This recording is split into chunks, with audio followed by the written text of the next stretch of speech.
here. I hope that you will find this video soothing. This was originally live streamed, so there are periodic mistakes that I have opted to leave in rather than record over so as to preserve the feeling of the original stream. If you like this video, please consider subscribing and following me on Twitch for more spooky bedtime stories. This is Harrison Bergeron by Kurt Vonnegut Jr. The year was 2081, and everybody was finally equal. They weren't only equal before God and the law, they were equal in every which way.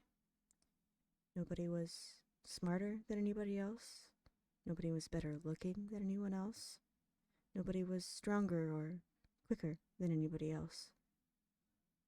All this equality was due to the 211th, 212th, and 213 amendments to the Constitution, and to the unceasing vigilance of the agents of the United States Handicapper General. Don't know why I had so much trouble saying that. Some things about living still weren't quite right, though. April, for instance, still drove people crazy by not being springtime. And it was in that clammy month that the HG men took George and Hazel Bergeron's 14-year-old son, Harrison, away. It was tragic, all right, but George and Hazel couldn't think about it very hard. Hazel had a perfectly average intelligence, which meant she couldn't think about anything except in very short bursts. And George, while his intelligence was way above normal, had a little mental handicap radio in his ear. He was required by law to wear it at all times.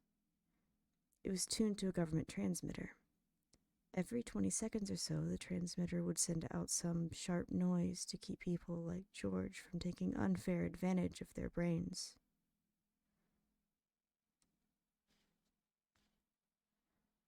George and Hazel were watching television. There were tears on Hazel's cheeks, but she'd forgotten for the moment what they were about. On the television screen, were ballerinas. A buzzer sounded in George's head. His thoughts fled in a panic like bandits from a burglar alarm. "That was a real pretty dance, that dance they just did," said Hazel. "Huh?" said George. "The dance. It was nice," said Hazel. "Yep," said George. He tried to think a little about the ballerinas. They weren't really very good, no better than anybody else would have been anyway. They were burdened with sachets and bags of birdshot. Their faces were masked so that no one seeing a free and graceful gesture or a pretty face would feel like something the cat drug in. George was toying with the vague notion that maybe dancers shouldn't be handicapped, but he didn't get very far with it before another noise in his ear radio scattered his thoughts. George winced. So did 2 out of the 8 ballerinas. Hazel saw him wince. Having no mental handicap herself, she had to ask George what the latest sound had been. "Sounded like somebody hitting a milk bottle with a ball-peen hammer," said George. "I think it would be real interesting hearing all the different sounds," said Hazel, a little envious. "All the things they think up." Said George. "Only if I was handicapper general, you know what I would do?" said Hazel. Hazel, as a matter of fact, bore a strong resemblance to the handicapper general, a woman named Diana Moon Glampers. "If I was Diana Moon Glampers," said Hazel, "I'd have chimes on Sunday, just chimes. Kind of in honor of religion. I could think if it was just chimes, said George. Well, maybe make 'em real loud, said Hazel. I think I'd make a good handicapper general. Good as anybody else, said George. Who knows better than I do what is normal? Who knows better than I do what is normal? Said Hazel. Right, said George. He began to think glimmeringly about his abnormal son who was now in jail, about Harrison, but a 21-gun salute in his head stopped that. Boy, said Hazel, that was a doozy, wasn't it? It was such a doozy that George was white and trembling, and tears stood on the rims of his red eyes. 2 of the 8 ballerinas had collapsed to the studio floor, were holding their temples. All of a sudden, you look so tired, said Hazel. Why don't you stretch out on the sofa so's you can rest your handicap bag on the pillows, honey bunch? She was referring to the 47 pounds of birdshot in a canvas bag which was padlocked around George's neck. Go on and rest the bag for a little while, she said. I don't care if you're not equal to me for a little while. George weighed the bag with his hands. I don't mind it, he said. I don't notice it anymore. It's just part of me. You've been so tired lately. Kind of wore out, said Hazel. If there was just some way we could make a little hole in the bottom of the bag, just take out a few of them, lead balls, just a few. 2 years in prison and $2,000 fine for every ball I took out, said George. I don't call that a bargain. If you could just take a few out when you came home from work, said Hazel. I mean, you don't compete with anybody around here. You just sit around.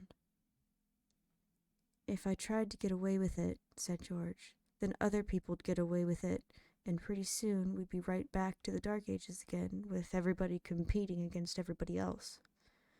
You wouldn't like that, would you? I'd hate it, said Hazel. There you are, said George.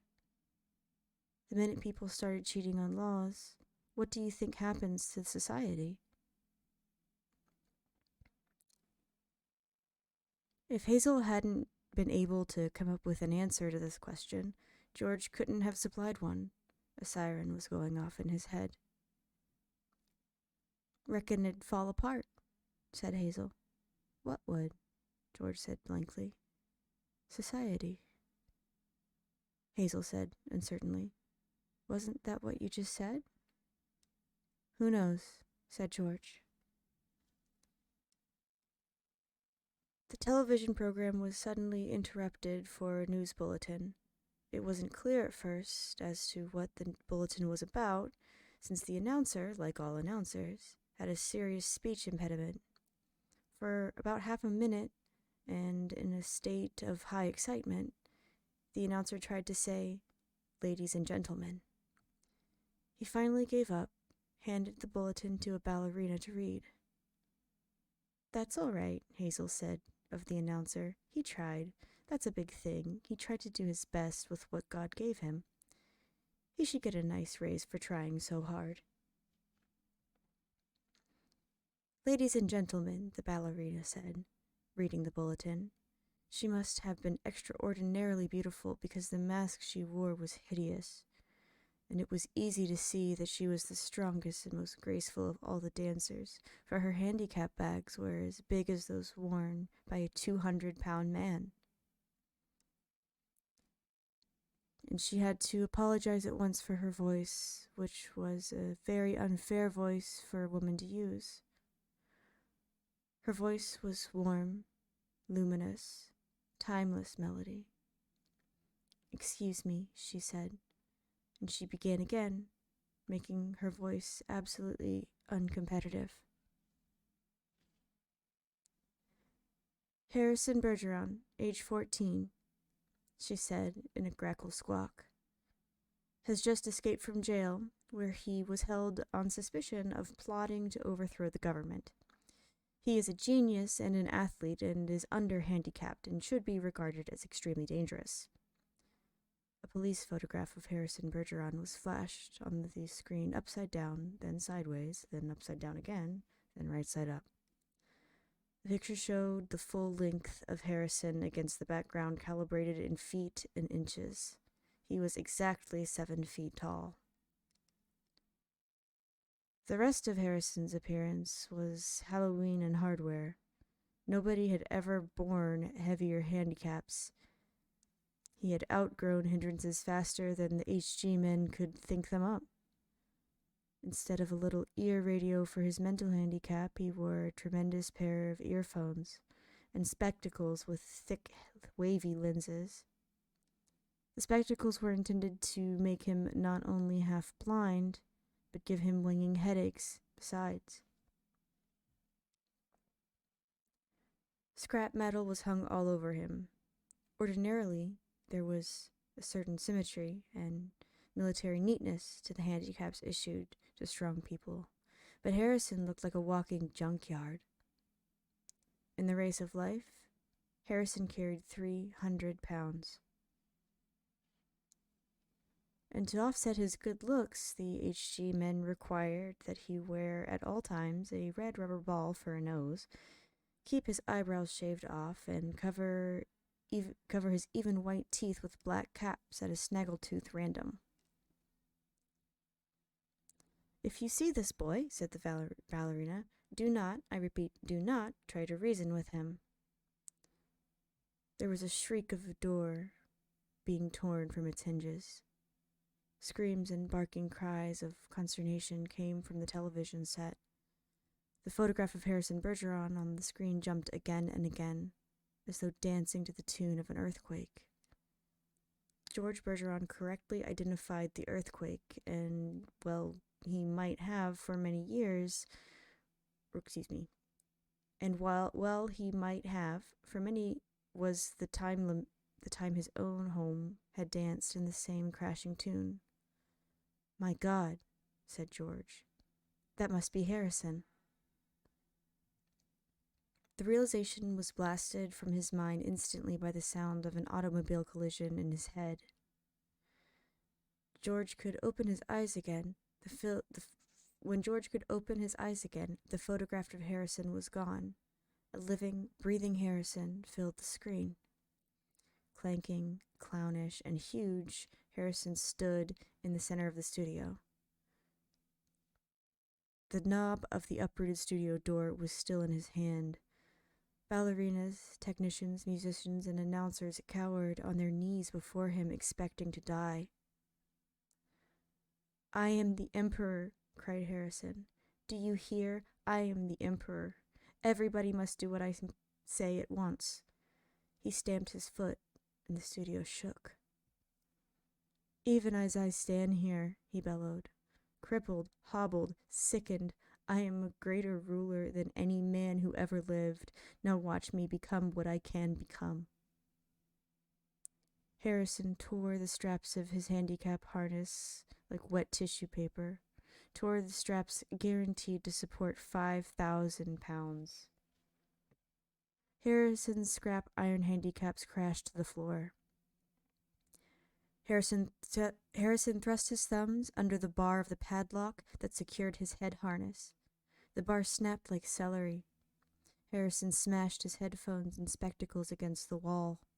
He flung his rubber ball nose, revealed a man that would have awed Thor, the god of thunder.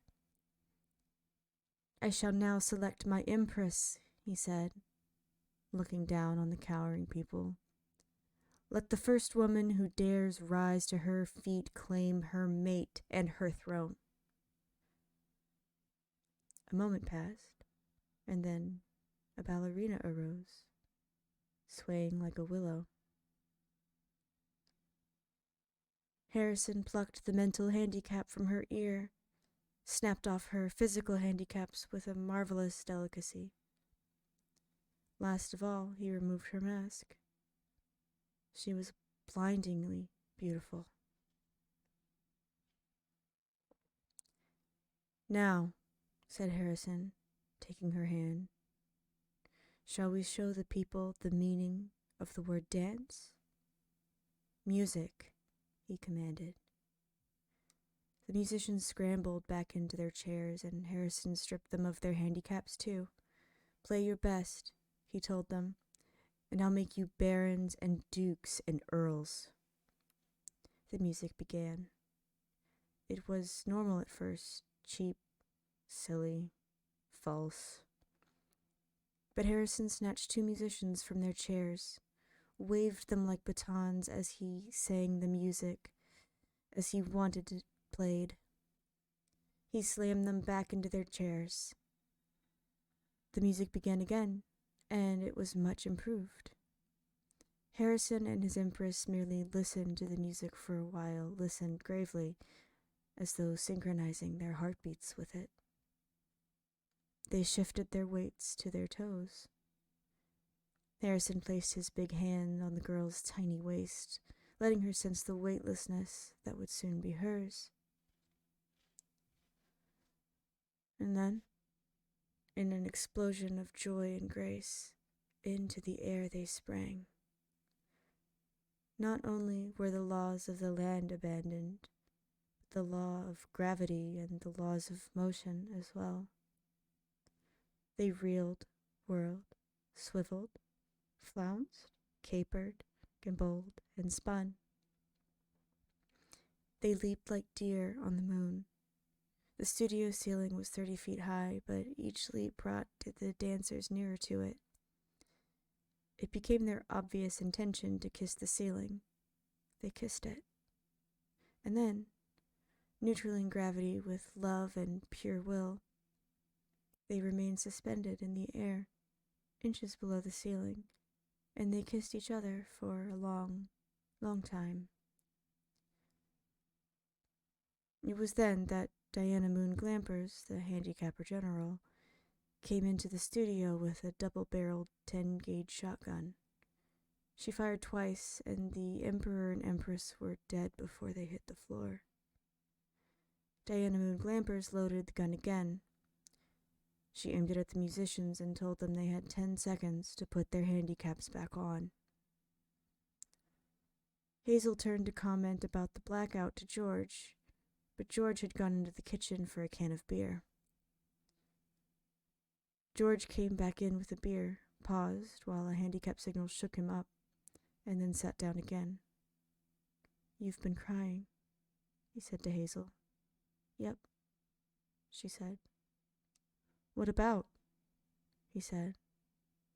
"I forget," she said. "Something real sad on television." "What was it?" he asked. "It's all kind of mixed up in my mind," said Hazel. "Forget sad things," said George. "I always do," said Hazel. "That's my girl," said George. He winced. There was the sound of a riveting gun in his head. Gee, I could tell that one was a doozy," said Hazel. "You can say that again," said George. "Gee," said Hazel. "I could tell that one was a doozy."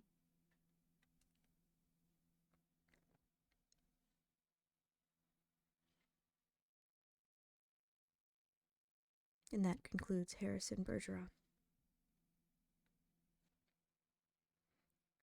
By the Waters of Babylon by Stephen Vincent Benét. The north and the west and the south are good hunting ground, but it is forbidden to go east. It is forbidden to go to any of the dead places except to search for metal, and then he who touches the metal must be a priest or a son of a priest. Afterwards, both the man and the metal must be purified. There are rules, and the laws, they are well made. It is forbidden to cross the great river and look upon the place that was once the place of the gods. This is most strictly forbidden. We do not even say its name, though we know its name. It is there that the spirits live, the demons. It is there that there are ashes of the great burning. These things are forbidden. They have been forbidden since the beginning of time. My father is a priest. I am the son of a priest. I have been in the dead places near us with my father. At first, I was afraid. When my father went into the house to search for the metal, I stood by the door and my heart felt small and weak. It was a dead man's house, a spirit house. It did not have the smell of man, though there were old bones in a corner. But it is not fitting that a priest's son should show fear. I looked at the bones in the shadow and kept my voice still. Then my father came out with the metal, good, strong piece. He looked at me with both eyes, but I had not run away. He gave me the metal to hold. I took it and did not die. So he knew, nevertheless, my brothers would not have done it, though they are good hunters. After that, they gave me a good piece of meat and the warm corner of a fire. My father watched over me. He was glad that I should be a priest. But when I boasted or wept without a reason, he punished me more strictly than my brothers. That was right.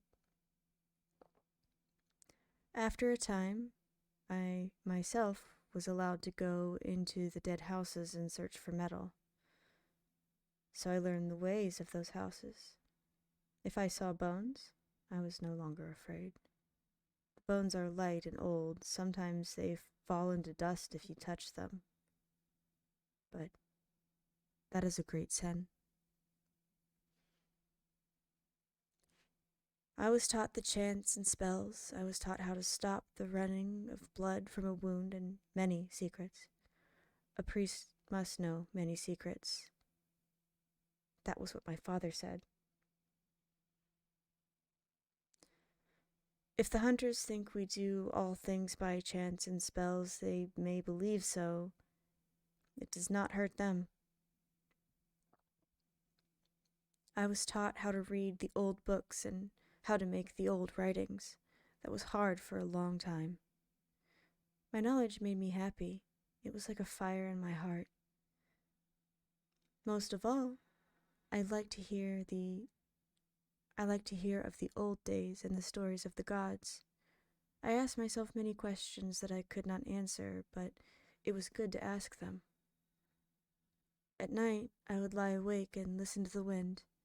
It seemed to me that it was the voice of the gods as they flew through the air. We are not ignorant like the forest people. Our women spin wool on the wheel. Our priests wear a white robe. We do not eat grubs from the trees. We have not forgotten the old writings, although they were hard to understand. Nevertheless, my knowledge and lack of knowledge burned in me. I wished to know more. When I was a man at last, I came to my father and said, "It is time for me to go on my journey. Give me your leave." He looked at me for a long time, stroking his beard, and he said at last, "Yes, it is time." That night, in the house of the priesthood, I asked for and received purification. My body hurt, but my spirit was a cool stone. It was my father himself who questioned me about my dreams. He bade me look into the smoke of the fire and see. I saw and told him what I saw. It was what I have always seen, a river, and beyond it, a great dead place, and in it the gods walking. I have always thought about that. His eyes were stern when I told him he was no longer my father, but a priest. He said, "This is a strong dream." "It is mine," he said. while the smoke waved and my head felt light. They were singing the star song in the outer chamber, and it was like the buzzing of bees in my head.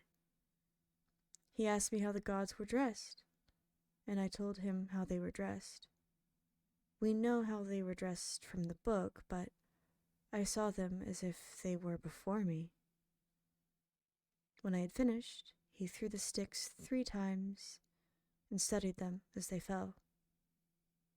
"This is a very strong dream," he said. "It may eat you up." "I am not afraid," I said, and looked at him with both eyes.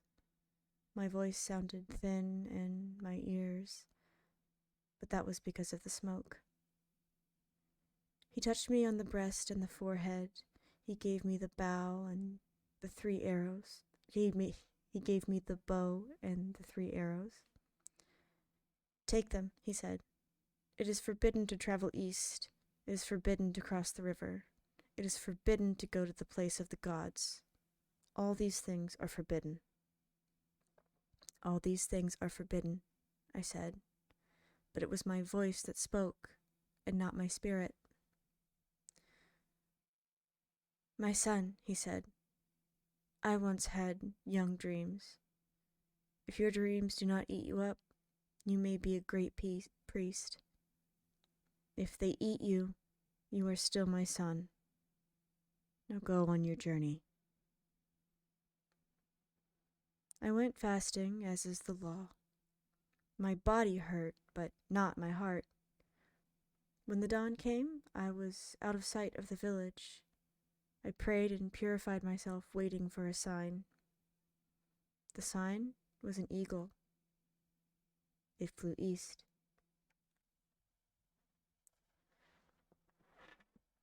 Sometimes signs are sent by bad spirits. I waited again on a flat rock, fasting, taking no food. I was very still. I could feel the sky above me and the earth beneath. I waited till the sun was beginning to sink. Then 3 deer passed the valley, going east. They did not mind me or see me. There was a white fawn with them, a very great sign. I followed them at a distance, waiting for what would happen. My heart was troubled about going east, yet I knew that I must go. My head hummed with my fasting. I did not even see the panther spring upon the white fawn, but before I knew it, the bow was in my hand.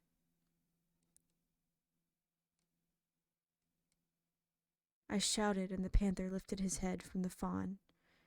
It is not easy to kill a panther with 1 arrow, but the arrow went through his eye and into his brain. He died as he tried to spring, rolled over, tearing at the ground. Then I knew I was meant to go east. I knew that was my journey.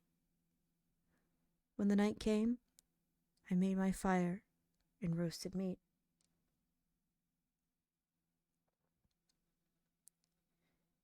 It is 8 suns' journey to the east, and a man passes by many dead places. The forest people are afraid of them, but I am not. Once I made my fire on the edge of a dead place at night, and next morning, in the dead house, I found a good knife, little rusted. That was small to what came afterward, but it made my heart feel big. Always when I looked for game, it was in front of my arrow, and twice I passed hunting parties of the forest people without their knowing. So I knew my magic was strong and my journey clean in spite of the law. Toward the setting of the 8th sun, I came to the banks of the great river. It was a half-day's journey after I had left the God Road. We do not use the God Roads now, for they are falling apart into great blocks of stone, and the forest is safer going. A long way off, I had seen the water through the trees, but the trees were thick. At last, I came out upon an open space at the top of a cliff. There was a great river below, like a giant in the sun. It was very long, very wide. It could eat all the streams we know and still be thirsty. Its name is Ode's son, the sacred, the long. No man of my tribe had seen it, not even my father, the priest. It was magic, and I prayed. Then I raised my eyes and looked south. It was there, the place of the gods. How can I tell what it was like? You do not know. It was there, in red light, and they were too big to be houses. It was there, with the red light upon it, mighty and ruined.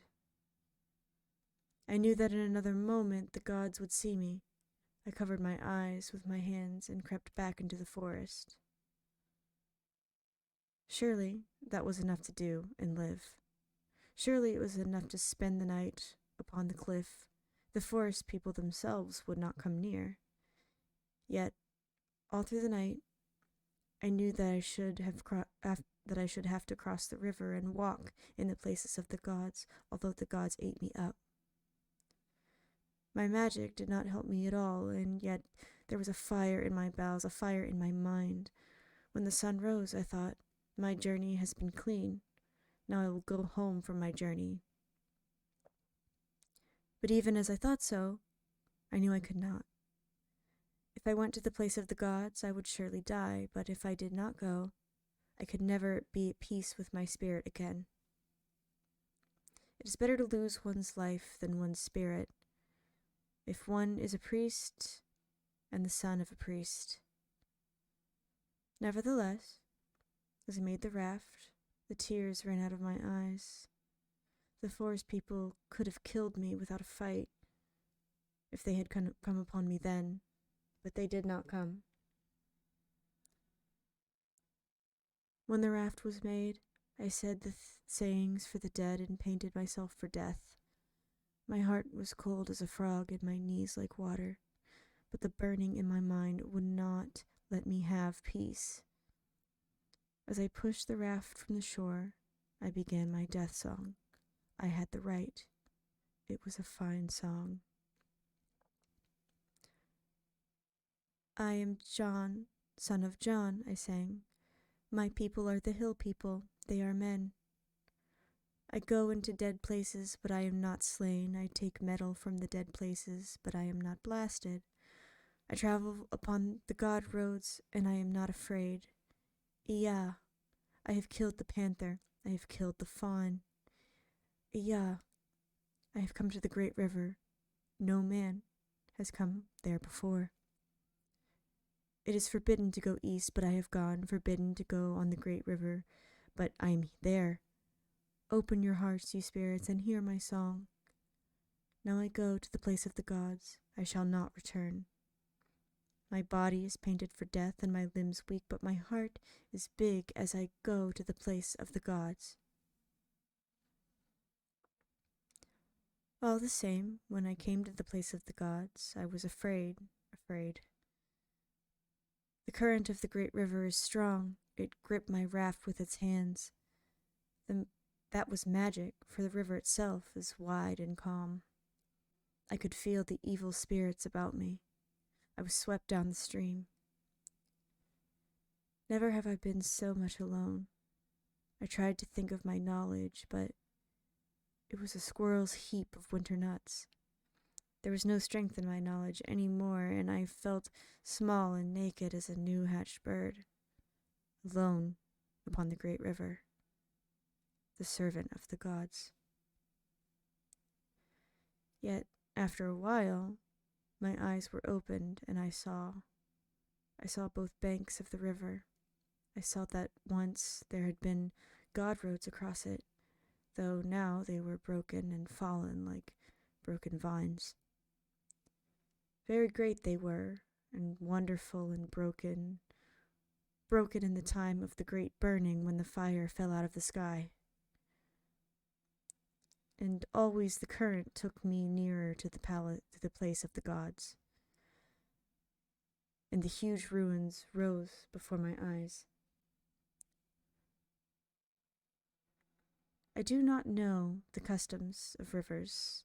We are people of the hills. I tried to guide my raft with the pole, but it spun around. I thought the river meant to take me past the place of the gods and out into the bitter water of the legends. I grew angry then. My heart felt strong. I said aloud, "I am a priest and the son of a priest." The gods heard me.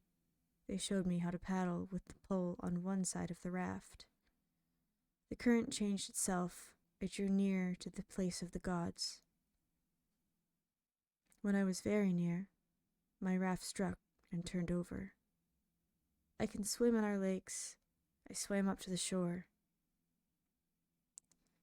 There was a great spike of rusted metal sticking out into the river.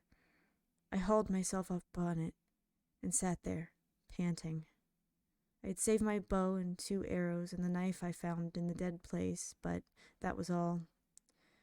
My raft went whirling downstream toward the bitter water. I looked after it and thought if it had trod with me under, at least I would be safely dead. Nevertheless, when I had dried my bowstring and restrung it, I walked forward to the place of the gods. It felt like ground underfoot. It did not burn me. It is not true what some of the tales say, that the ground there burns forever, for I have been there. Here and there were marks of stains of the great burning on the ruins, that is true. But they were old marks and old stains. It is not true either what some of our priests say, that the island is covered with fogs and enchantments. It is not. It is a great dead place, greater than any dead place we know. Everywhere in it there are god roads, though most are cracked and broken. Everywhere there are ruins of the high towers of the gods. How shall I tell what I saw? I went carefully, my strung bow in hand, my skin ready for danger. There should have been the wailings of spirits and the shrieks of demons, but there were not. It was very silent and sunny where I had landed. The wind and the rain and the birds that dropped seeds had done their work. The grass grew in the cracks of the broken stone. It is a fair island. No wonder the gods built there.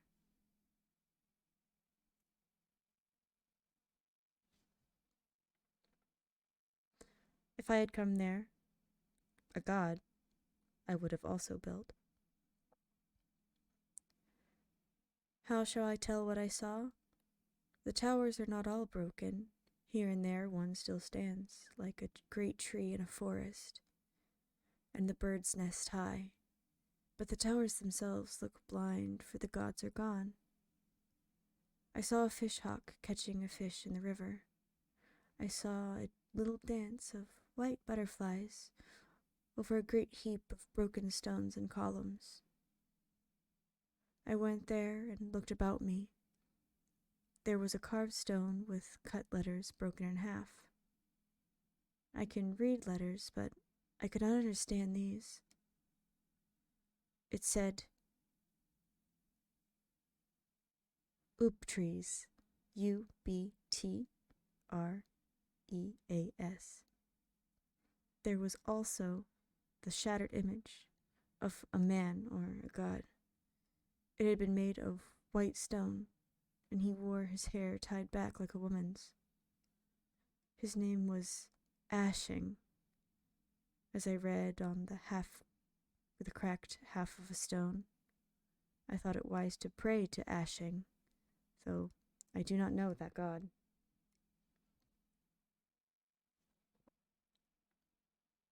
How shall I tell what I saw? There was no smell of man left on stone or metal, nor were there many trees in the wilderness of stone. There are many pigeons nesting and dropping in the towers. The gods must have loved them, or perhaps they used them for sacrifices. There are wild cats that roam the god roads, green-eyed, unafraid of man. At night they wail like demons, but they are not demons. The wild dogs are more dangerous, for they hunt in a pack, but them I did not meet till later.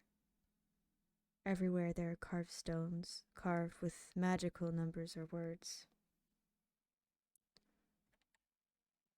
I went north. I did not try to hide myself. When a god or demon saw me, then I would die, but meanwhile I was no longer afraid. My hunger for knowledge burned in me. There was so much that I could not understand. After a while I knew that my belly was hungry. I could have hunted for meat, but I did not hunt. It is known that the gods did not hunt as we do. They got their food from enchanted boxes and jars.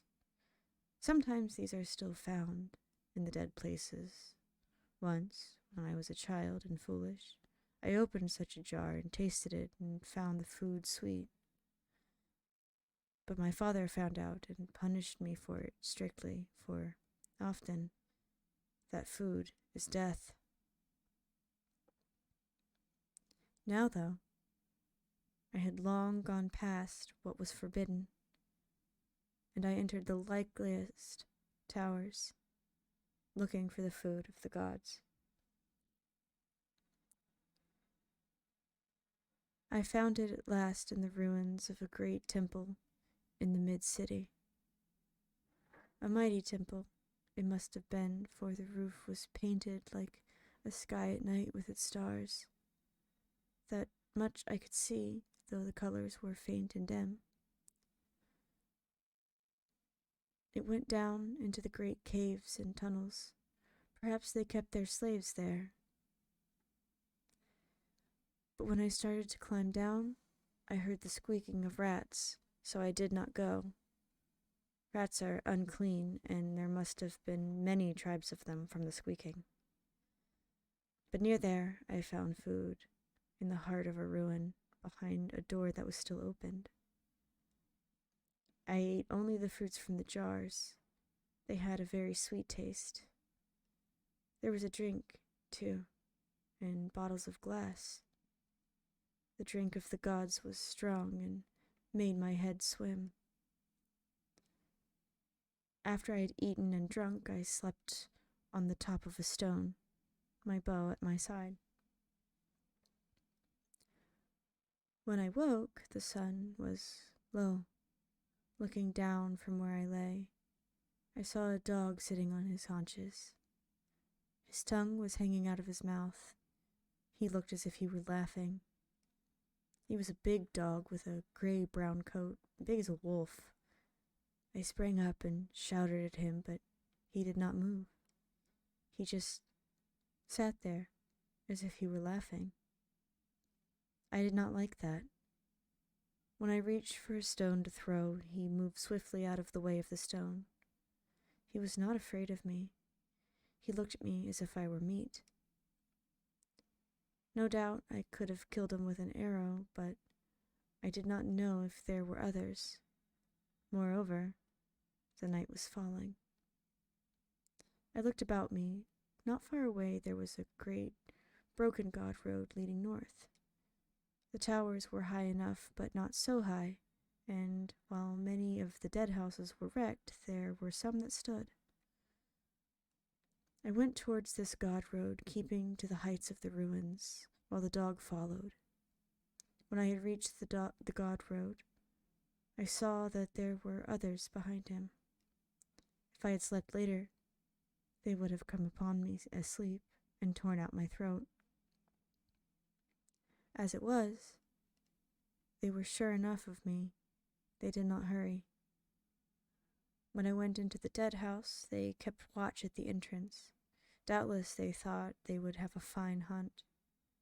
But a dog cannot open a door, and I knew from the books that the gods did not like to live on the ground, but on high.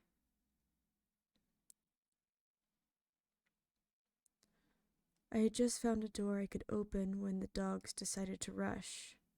Ha! They were surprised when I shut the door in their faces. It was a good door, strong metal, and I could hear their foolish baying beyond it, but I did not stop to answer them. I was in darkness. I found stairs and climbed. There were many stairs, turning around till my head was dizzy. At the top was another door. I found the knob and opened it. I was in a long, small chamber. On one side of it was a bronze door that could not be kept open, for it had no handle. Perhaps there was a magic word to open it, but I did not have that word. I turned to the door on the opposite side of the wall. The lock of it was broken, and I opened it and went in. Within there was a place of great riches. The god who lived there must have been a powerful god. The first room was a small anteroom. I waited there for some time, telling the spirits of the place that I came in peace, and not as a robber. When it seemed to me that they had time to hear me, I went on. Oh, what riches! Few, even of the windows, had been broken. It was all as it had been. The great windows that looked over the city had not been broken at all, though they were dusty and streaked with many years. There were coverings on the floors, the colors not greatly faded, and the chairs were soft and deep. There were pictures upon the walls, very strange, very wonderful. I remember one of a bunch of flowers in a jar. If you came close to it, you could see nothing but bits of color, but if you stood away from it, the flowers might have been picked yesterday. It made my heart feel strange to look at this picture, and to look at the figure of a bird in some hard clay on a table and see it so like our birds. Everywhere there were books and writings, many in tongues that I could not read. The god who lived here must have been a wise god and full of knowledge.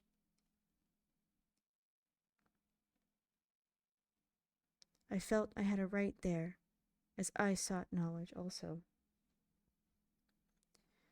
Nevertheless, it was strange. There was a washing place, but no water. Perhaps the gods washed in air. There was a cooking place, but no wood. And though there was a machine to cook food, there was no place to put fire in it. Nor were there candles or lamps. There were things that looked like lamps, but they had neither oil or wick. All these things were magic, but I touched them and lived. The magic had gone out of them. Let me tell one thing to show. In the washing place, a thing said hot, but it was not hot to the touch. Another thing said cold, but it was not cold. This must have been a strong magic, but the magic was gone. I do not understand. They had ways. I wish that I knew.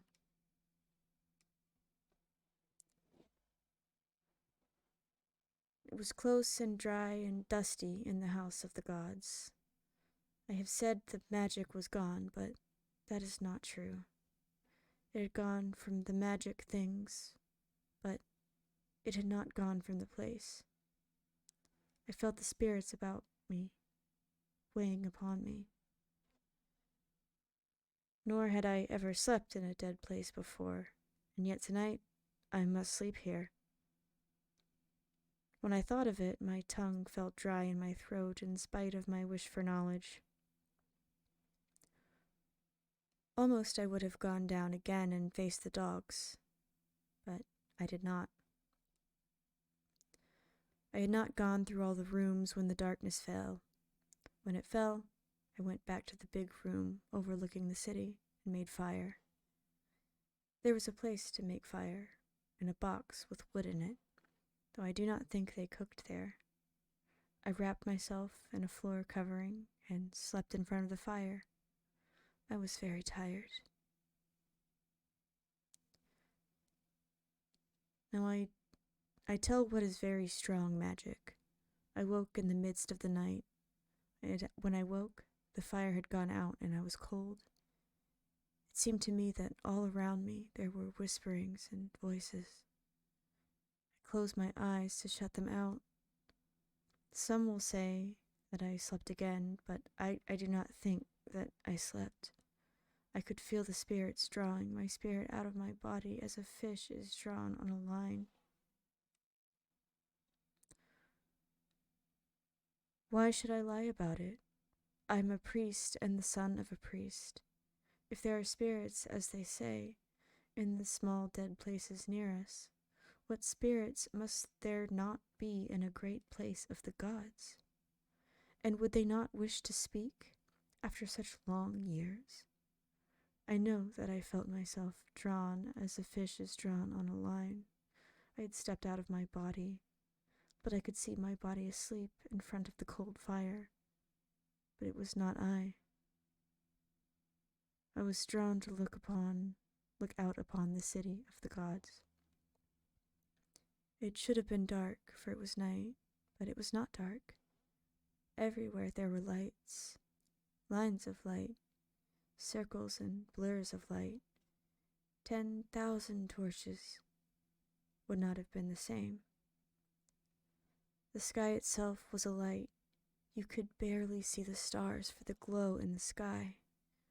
I thought to myself, this is strong magic, and trembled. There was a roaring in my ears like the rushing of rivers. That my eyes grew used to the light and my ears to the sound. I knew I was seeing the city as it had been when the gods were alive. That was a sight indeed, yes, that was a sight. I could not have seen it in the body, my body would have died. Everywhere went the gods, on foot and in chariots. There were gods beyond number and counting, and their chariots blocked the streets. They had turned the night to day for their pleasure. They did not sleep with the sun. The noise of their coming and going was the noise of many waters. It was the magic that they could do. It was the magic that they did. I looked out of another window. The great vines of their bridges were mended, and god roads went east and west. Restless, restless were the gods, and always in motion. They burrowed tunnels and rivers. They burrowed tunnels under rivers. They flew in the air. With unbelievable tools, they did giant works. No part of the earth was safe from them, for if they wished for a thing, they summoned it from the other side of the world. And always, as they labored and rested, they feasted and made love. There was a drum in their ears, the pulse of the city night, of the giant city, beating and beating like a man's heart. They were happy. What is happiness to the gods? They were great and they were mighty. They were wonderful and terrible.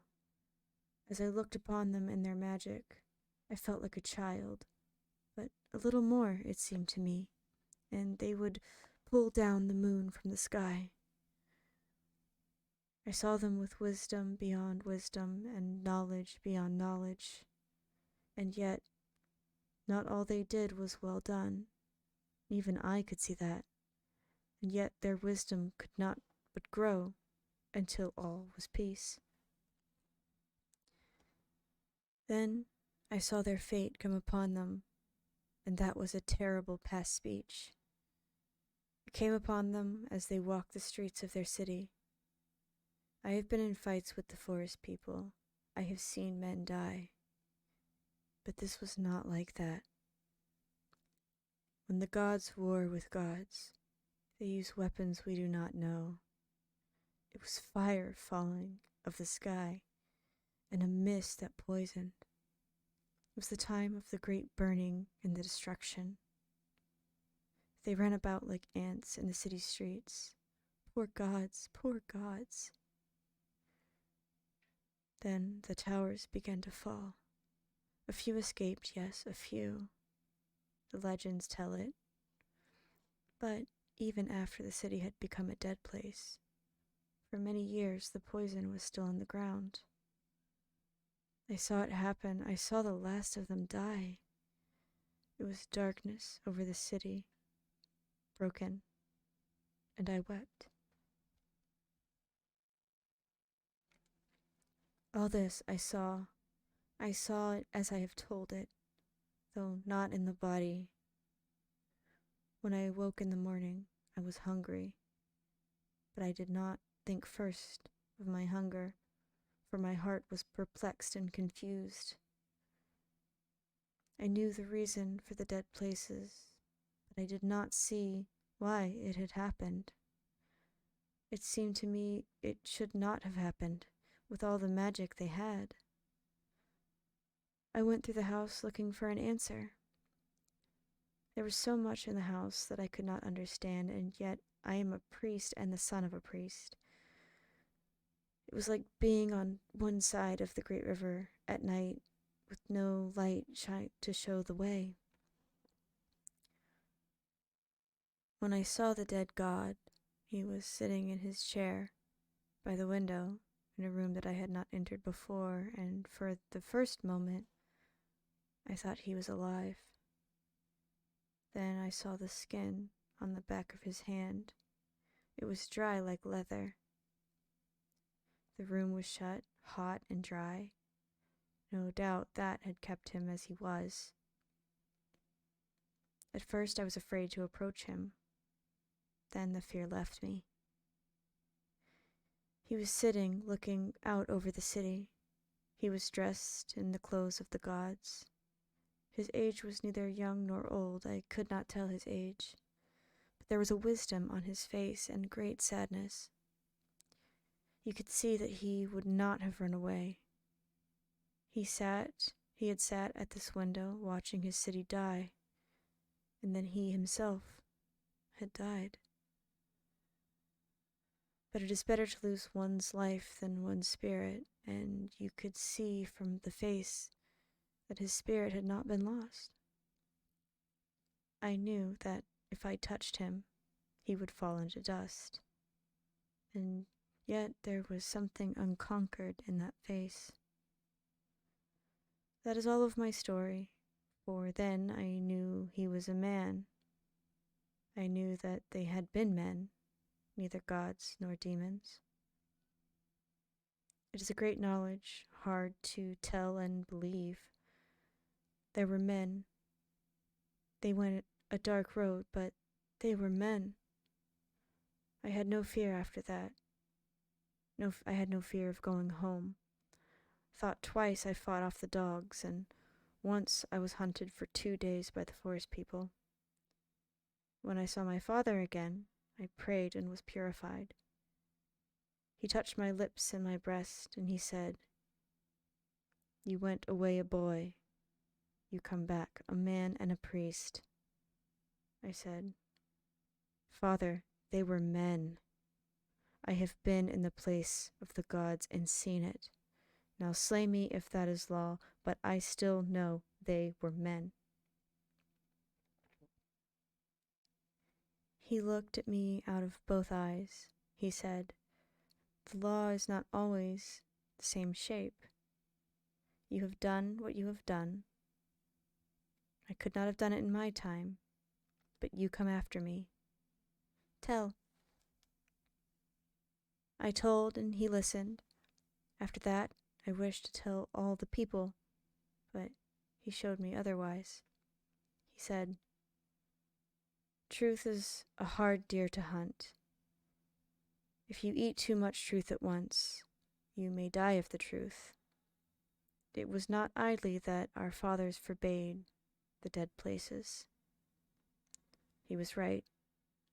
It is better the truth should come little by little. I have learned that, being a priest. Perhaps in the old days they ate knowledge too fast. Nevertheless, we made a beginning, and it is not for the metal alone that we go to the dead places now. There are books and the writings. They are hard to learn, and the magic tools are broken, but we can look at them and wonder. At least we make a beginning. And when I am chief priest, we shall go beyond the great river. We shall go to the place of the gods, the place New York. Not one man, but a company. We shall look for the images of the gods and find the god Ashing and the others, the gods Lincoln and Biltmore and Moses. But they were men who built the city, not gods or demons. They were men. I remember the dead man's face. They were men who were here before us. We must build again.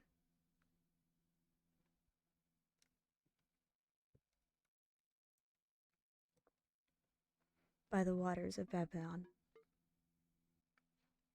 The Masque of the Red Death by Edgar Allan Poe.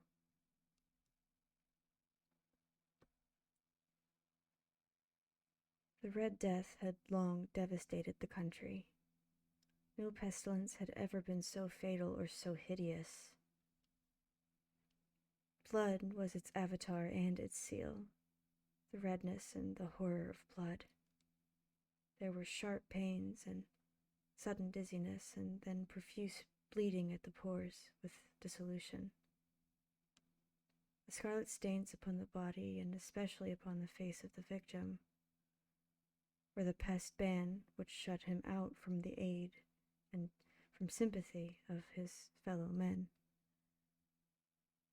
And the whole seizure, progress, and termination of the disease were the incidents of half an hour. But the Prince Prospero was happy and dauntless and sagacious.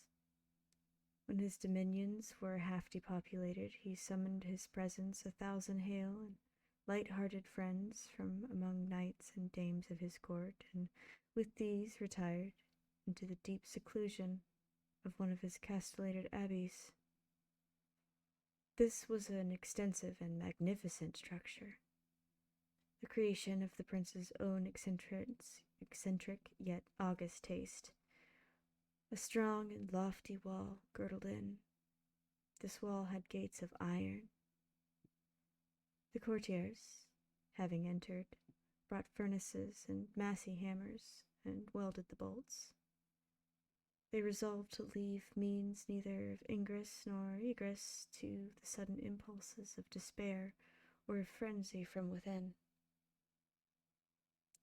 The abbey was amply provisioned. With such precautions, the courtiers might bid defiance to contagion. The external world would take care of itself. In the meantime, it was a folly to grieve or to think. The prince had provided all the appliances of pleasure. There were buffoons, there were improvisatori, there were ballet dancers, and there were musicians, and there was beauty, and there was wine. All these and security were within.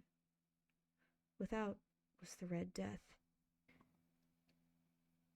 It was towards the close of the 5th or 6th month of his seclusion, and while the pestilence raged most furiously abroad, the Prince Prospero entertained his 1,000 friends at a masked ball of the most unusual magnificence.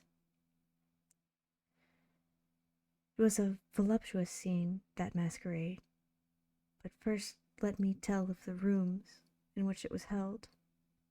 These were 7 an imperial suite. In many palaces, however, Such suites form a long and straight vista, while the folding doors slide back nearly to the walls on either hand, so that the view of the whole extent is scarcely impeded. Here the case was very different, as might have been expected from the Duke's love of the bizarre. The apartments were so irregularly disposed that the vision embraced but little more than one at a time. There was a sharp turn at every 20 or 30 yards, and at each turn a novel effect. To the right and left, in the middle of each wall, a tall and narrow Gothic window looked upon a closed corridor which pursued the windings of the suite. These windows were made of stained glass, whose color varied in accordance with the prevailing hue of the decorations of the chamber into which it opened. That at the eastern extremity was hung, for example, in blue, and vividly blue were its windows. The second chamber was purple in its ornaments and tapestries, and here the panes were purple. The third was green throughout, and so were the casements. The fourth was furnished and lighted with orange, the fifth in white, the sixth with violet. The seventh apartment was closely shrouded in black velvet tapestries that hung over the ceiling and down the walls, falling in heavy folds upon the carpet of the same material and hue. But in this chamber only, the color of the windows failed to correspond with the decorations. The panes here were scarlet, a deep blood color.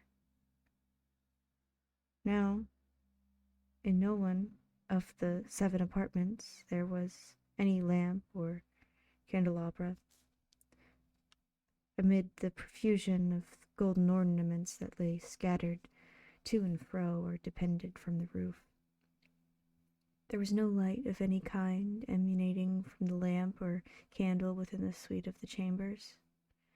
But in the corridors that followed the suite there stood, opposite each window, a heavy tripod bearing a brazier of fire that projected its rays through the tinted glass and so glaringly illuminated the room, and thus produced a multitude of gaudy and fantastic appearances.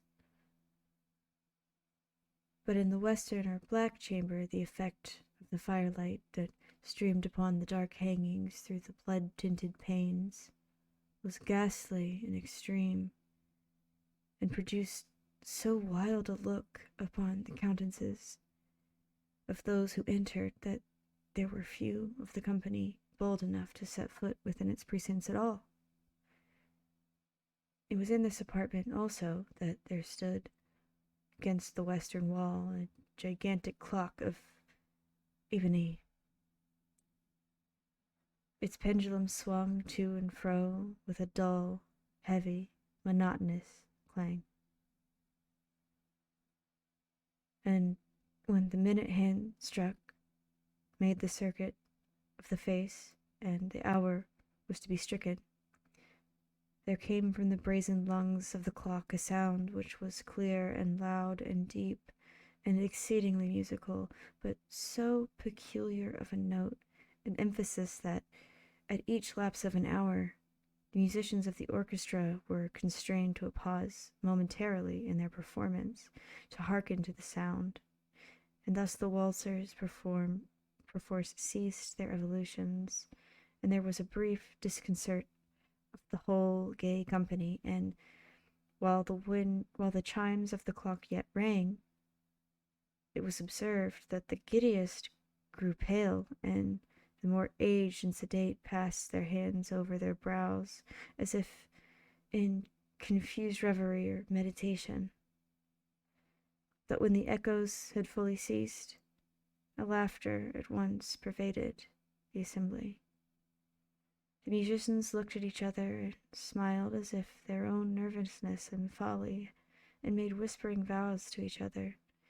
The next chiming of the clock should produce in them no similar emotion. And then, after the lapse of 60 minutes, which embrace 3,600 seconds of the time that flies, there came yet another chiming of the clock, and then there were the same disconcert and tremulousness and meditation as before. But in spite of these things, it was a gay and magnificent revel. The tastes of the Duke were peculiar. He had a fine eye for colors and effects. He disregarded the decora of mere fashion. His plans were bold and fiery, and his conceptions glowed with barbaric luster. There are some who would have thought him mad. His followers felt that he was not. It was necessary to hear and see and touch him to be sure that he was not. He had directed, in great part, the movable embellishments of the 7 chambers. Upon occasion of this great fete, it was his own guiding taste which had given character to the masqueraders. Be sure they were grotesque. There were much glare and glitter and piquancy and phantasm, much of what has been seen in Hernani. There were arabesque figures with unsuited limbs and appointments. There were delirious fancies such as the madman fashions. There were much of the beautiful, much of the wanton, much of the bizarre, something of the terrible, and not a little of that which might have excited disgust. To and fro in the 7 chambers were stocked, in fact, with a multitude of dreams, and these, the dreams, writhed in and about, taking hue from the rooms and causing the wild music of the orchestra to seem as the echo of their steps. And anon there were strikes, the ebony clock, which stands in the hall of the velvet. And then for a moment all is still, and all is silent save the voice of the clock. The dreams are stiff, frozen as they stand. But the echoes of the chime die away. They have endured but an instant, and a light, half-subdued laughter floats after them as they depart. And now again the music swells, the dreams live and writhe to and fro more merrily than ever, taking hue from the many-tinted windows from which stream the rays from the tripods. But to the chamber which lies most westwardly of the 7 there are now none of the maskers who venture, for the night is waning away, and there flows a ruddier light through the blood-covered panes, and the blackness of the sable drapery appalls. And to him whose foot falls upon the sable carpet, there comes from the near clock of the ebony a muffled peal, more solemnly empathetic than any which reaches their ears, who indulge in the more remote gaieties of the other apartments.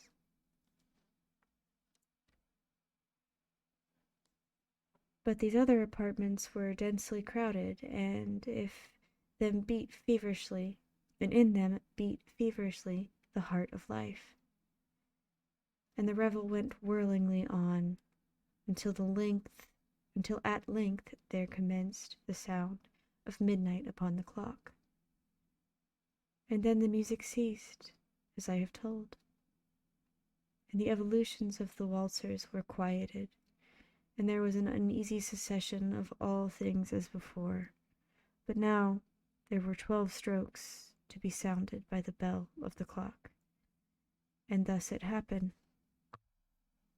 Perhaps that more of the thought crept, with more of time, into the meditations of thoughtful among those who had reveled. And thus, too, it had happened, perhaps, that before the last echoes of the last chime had utterly sunk into silence, there were many individuals in the crowd who had found leisure to become aware of the presence of the masked figure which had arrested the attention of no single individual before. And the rumor of this new presence having spread itself whisperingly around, there arose at length from the whole company a buzz, or a murmur expressive of disapprobation and surprise, then finally of terror, of horror, and of disgust.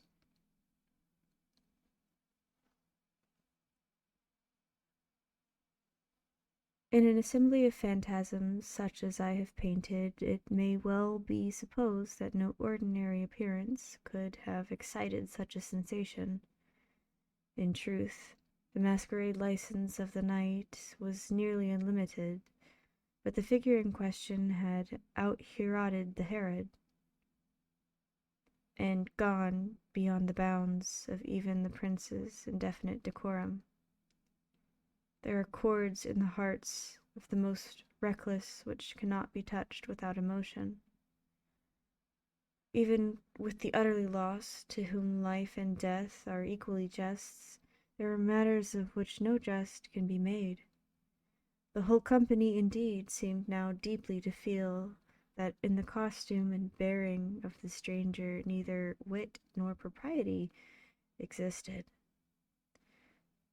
The figure was tall and gaunt and shrouded from head to foot in habiliments of the grave. The mask which concealed the visage was made so nearly to resemble the countenance of a stiffened corpse that the closest scrutiny must have had difficulty in detecting the cheat. And yet all this might have been endured if not approved by the mad revelers around. But the mummer had gone so far as to assume the type of the Red Death. His vesture was dabbled in blood, and his broad brow, with all the features of the face, was besprinkled with scarlet horror. When the eyes of Prince Prospero fell upon this spectral image, which, with a slow and solemn movement, as if more fully to sustain its role, stalked to and fro among the waltzers, he was seen to be convulsed. In the first moment with a strong shudder, either of terror or distaste, but the next, his brow reddened with rage. "Who dares," he demanded hoarsely of the courtiers who stood near him, "who dares insult us with this blasphemous mockery? Seize him and unmask him, that we may know whom we have to hang at sunrise from the battlements." It was in the eastern or blue chamber in which stood the Prince Prospero as he uttered these words. They rang throughout the 7 rooms loudly and clearly, for the prince was a bold and robust man, and the music had become hushed at the waving of his hand. It was in the blue room, where stood the prince, with a group of pale courtiers by his side. At first, as he spoke, there was a slight rushing of movement in this group in the direction of the intruder, who at the moment was also near at hand, and now, with deliberate and stately step, made closer, approached the speaker. But from a certain nameless awe with which the mad assumptions of the mummer had inspired the whole party, there were found none who put forth a hand to seize him, so that, unimpeded, he passed within a yard of the prince's person, and while the vast assembly, as if one with one impulse, shrank from the centers of the rooms to the walls, he made his way uninterruptedly, but with the same solemn and measured step which had distinguished him from the first, through the blue chamber to the purple, through the purple to the green, through the green to the orange, through this again to the white, and even thence to the violet, ere a decided moment had been made to arrest him.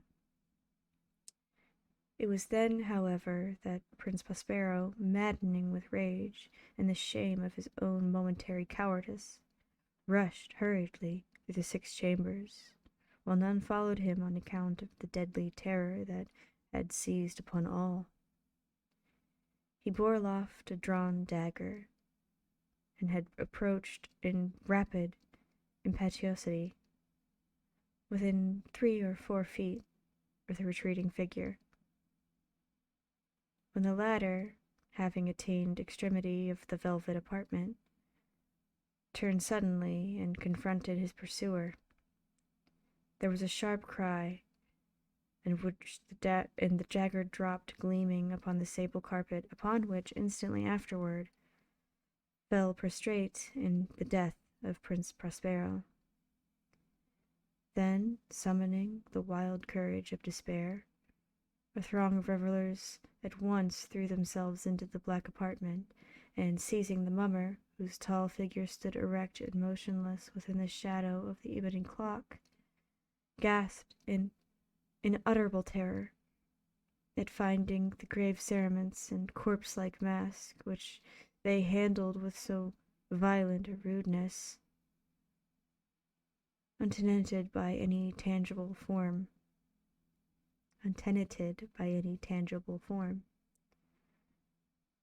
And now was acknowledged the presence of the Red Death.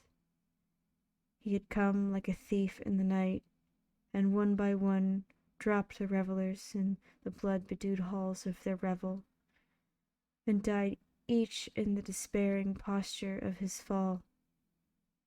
And the life of the ebony clock went out with that of the last of the gay, and the flames of the tripods expired, and the darkness and decay and the Red Death was held illimitable dominion over all.